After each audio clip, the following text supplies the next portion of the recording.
Assalamu alaikum rahmatullohi barakatuh. Hurmatli qirg'izistonliklar. Assalamu alaikum rahmatullohi barakatuh. Hurmatli Facebook qo'llanuvchilari.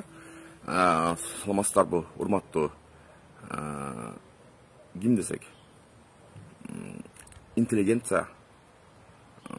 Salamasыздар bu hurmatli barыңыздар. Менің атым Елімбек, фамилиям Исраилов. Мен Қырғыз Республикасының қатардағы жаранымын. Азыр мен өлкөмдө болуп жаткан учурларга бир аз өзүмдүн ой пикирин айтууга мажбур болуудамын. Өзү айтпайын дедим эле. Ошо айтууга туура келип атат. Биринчиден менин диним ислам. Экинчи, мен илим алып, жакшы жолго багыт алган биздин үй бүлөбүз, биздин устазыбыз Садыбакас ажыга карата болуп жаткан нерселерге мен өзүмдүн жарандык ой пикиримди айтып коеюн дедим. Эми сабырдын дагы чеги болот да. Бул нерсе өтө туура эмес колдосоңор, урматтуу ким десем, биздин динибизге каршы башка диндештер, биздин динибизге каршы, биздин аалымдарыбызга каршы Алланын ажалы, Алланын өкүмү менен тажылаңында алымдарыбызды алып кеттиңер. Алып кетти Аллах. Эми келип ким ишенген ошо неме кылдыбы? Алымдар калдыбы асылбаганыңар? Мурдагы сүйлөгөн сөзүн кесип алып, элге сиңчүү жерини, ошол жерге эл жакшы мындай аял заты, бир мындай аял затынын эти деп, аял заты не калппы? Калппы көчөгө чыгып кеткендер. Калппы 3-төн 4-төн төрөп аткандар. Бар эмес, кээ-бирлери. Калппы. Ал чындыктан айтканда, аны мындай кээ-бирлеринде мындай сабак болуу иретинде. Жана аны биздин ислам дининин алымыбы, аны бизге айткан. Аны мусулман эместер өзүңөргө кабыл албай эле кое берсеңер жакшы болот деп айтайын дедим эле. Анан бул жерде көбү биздин кече бир маалыматты окуп алып мен аябай сүйүндүм. Биздин муфтият алымдардын сөзүнө мындай териштирүү жүргүзөт экен. Машалла. Биздин муфтият биздин алымдарыбыздын раамалык жаны жанаттан болсун, биздин устаз Чубак ажы Жалиловдун устазы Садыбакас ажы. Устаз Чубак ажы Жалиловду окуткан. Неге именно ошол жерин кесип алып, полныйын бербейсиңерби? Коомдук пикири жаратпай, урматтуулар. Сабырдуулук жеген, жеңет Кудай буйруса.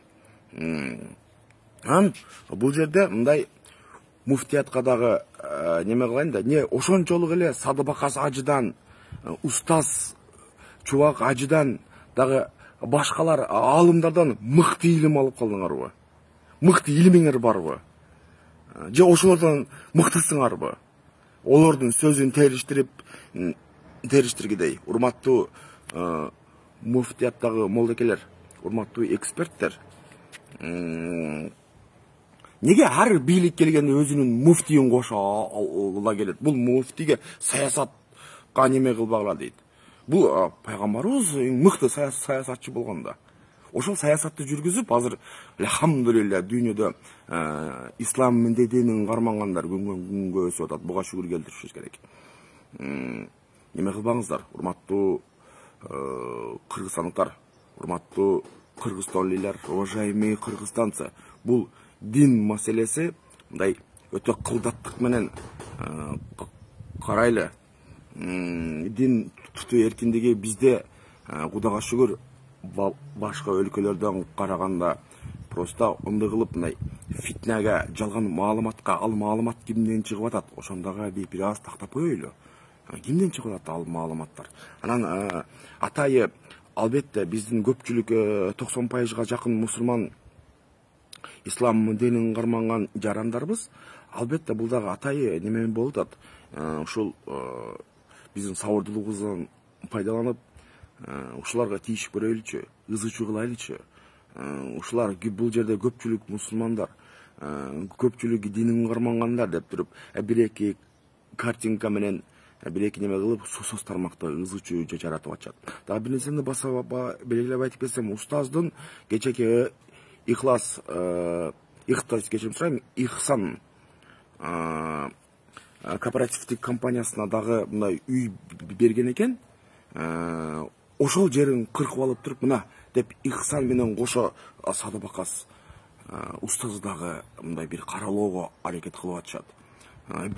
Бир гана эле Садыбакас ажы эмес, ал Ихсандан Раматылов Чубак ажы Жайылов устазыбыздын аталары дагы мындай үй алышкан экен. Мындай көпчүлүк мындай коомдук ишмерлер үй алышкан экен. Неге? Бул жерде общий ошол менин түшүнүгүм боюнча Ихсан кооперативи ошондой бир немеге кабылып калыптыр. Анан Жолукчан эжекен Акинай ошолго каршы, бул жерде биздин динибизге каршы деп мен түшүндүм. Динибизге каршы. Акинай айымдын программасында ошол жерде сүткурлукка, кредитке баягы үйүн алдырып атпайбы? Үйүн алдырып, башка нерсе болгон, ушу банктардын дагы бир кандай нерселердин ишине тоскоолдук жаратып койду деп дагы мен түшүнөм. Ошентип общий ушул биздин динибизди карманган, биздин динибизге сүткурлукка каршы, ачык жүргөндөргө каршы бүт кандайдыр бир күчтөр сокку жасап атат. Этияттаңыздар. Урматтуу тиешелүү органдар, ушул нерсени дагы көзөмөлгө аласыздар деген ниеттемен. Бул динибиз, бул энебиздин эшек жайлоосу эмес да. Ошондагы бир мындай бир айтып коюу парз. Анан устазга асылгандар ошол өмүрү мындай бир жакшылык көрбөгөндөр же кандай дейле, мейли аларга деле Аллахым хидаят берген болсун, Кудайым жүрөгүнө хидаятты салган болсун. Ошондойлор булар СССР убагында өсүп калышкан экен. Мейли алардын деле түшүнөбүз, бирок мындай дин маселесинде өтө мындай кылдат менен карап, анан диний чөйрөдөгү бүткүл блогерлерди, мусулмандарды, ислам медианын кармангандарды, бүт баарыңыздарды мындай фитна деген адашууга барбаңыздарды суранып кетем. Неге дегенде бул жерде өтө көп мындай бир нерселер болуп кетти акыркы учурларда. Эми сабырдын дагы түбү болот. Сабырдын түбү сары алтын дейт. Ар бир жаман иштин, ар бир мындай негативдүү иштин артында сөзсүз түрдө Аллах субханаху ва таала мындай бир жакшылыкты неме кылып койгон. Кече ошентип ушул моменттен пайдаланып, ошол эле жанагы сырттан каржылангандар ошентип биздин устаз Садыбакас ажынын бир жерин үзүп алышты эле. Мындан канча дагы жыл или ай мурун Ихсан кооперативи үй неме кылган экен, эми ошол жерден общий, мен түшүнүктө, мен оюмду жеткизгенге аракет кылайын бир эле кадр менен. Общий бул жерде мындай кароолоо аракет кылып атышат.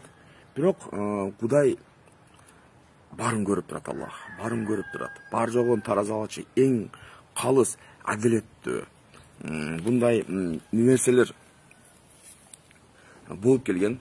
Мындан кийин да болот. Ана сабырдуулук. Аллах өз сүйгөн пендесине, өз сүйгөн немесине сыноо берет дейт. Бул сыноолордон бир жакшы бир мындай өтүп, Кудай буйруса мындан дагы биздин өлкөбүздө мындай тынчтык, амандык, кандайдыр бир мындай өзүбүздүн динибизди жакшы бир карманып, ушул учурду жакшы бир мындай өмүр сүрөбүз деген ишеничтемин.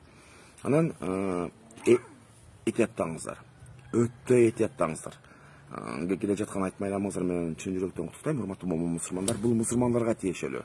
Анан башкалар өзүңөргө алып албагыла. Аллах карап турат. Аллах карап турат. Жүрөгүңөргө хидаят берсин.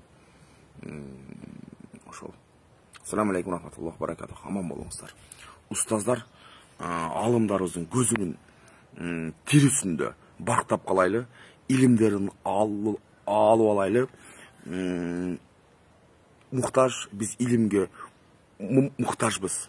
Барыбыз. Ушул илимсиздиктин айынан ушинтип азыр фитналар, ушундай түшүнбөстүктөр чыгып атат. Анан кайсыл жактан маалымат келип атканын тактап койгула. Баары эле белгилүү, кимде жактан шамал соғып атканын. Ассаламу алейкум рахматуллахи ва баракатух.